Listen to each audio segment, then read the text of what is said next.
Welcome back to general entries. और part 5 में हम बात करेंगे कि अगर हमने चीज़ें परचेज की हैं और हम उनको रिटर्न करते हैं, जो चीज़ें खरीदी हैं उसको हम वापस कर रहे हैं, तो जर्नल एंट्री कैसे होगी। फर्स्ट ऑफ ऑल आप ये कॉन्सेप्ट रिकॉल करें कि जब हम कोई चीज़ परचेज करते हैं और उसको रिटर्न करते हैं तो उसके पीछे क्या लॉजिक होती है। या तो वो हमारे मकसद की नहीं है या तो वो ख़राब है। अगर आप कोई चीज़ परचेज करने गए मार्केट में और वो चीज़ आपको समझ में नहीं आ रही, आपके मतलब की नहीं है, आप उसको वापस करेंगे उसी सेम सप्लायर को, तो क्या होगा। अगर आपने कैश पे परचेज की तो आपके पास कैश वापस आएगा। अगर आपने उधार पे परचेज की थी तो अब वो पैसे आपको नहीं देने होंगे, उधार खत्म हो जाएगी। तो यहाँ पे उसकी जर्नल एंट्रीज रिकॉर्ड की हुई हैं। एक पर्सन है जिसने परचेज की है गुड्स 10,000 की कैश पे। सो क्या होगा, purchase account debit to cash account credit.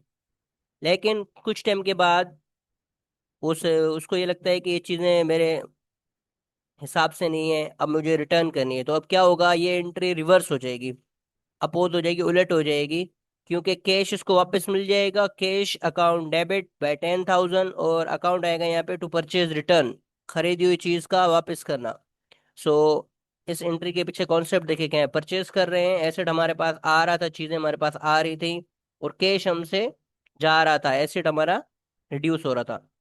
लेकिन जब वही कैश हमें वापस रिसीव हो रहा है, अब एसेट इंक्रीज होगा तो क्या होगा, डेबिट होगा। और ये परचेज जो हमने की हुई थी चीजें हम वापसी कर रहे हैं तो क्या हो जाएंगी, क्रेडिट हो जाएंगी।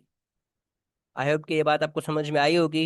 इसके बाद अगर हम परचेजेस कर रहे हैं उधार पे, purchase account debit side by 15,000 to account payable, उधार पे खरीद की थी।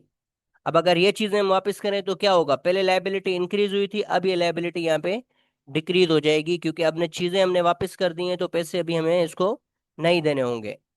सो आई होप ये आपको बात समझ में आ गई होगी कि हम अगर परचेज कर रहे हैं कैश पे और रिटर्न कर रहे हैं तो कैसे एंट्री होगी। अगर हमने उधार पे चीजें परचेज की और उसको वापस कर रहे हैं तो एंट्री कैसे होगी। Thank you.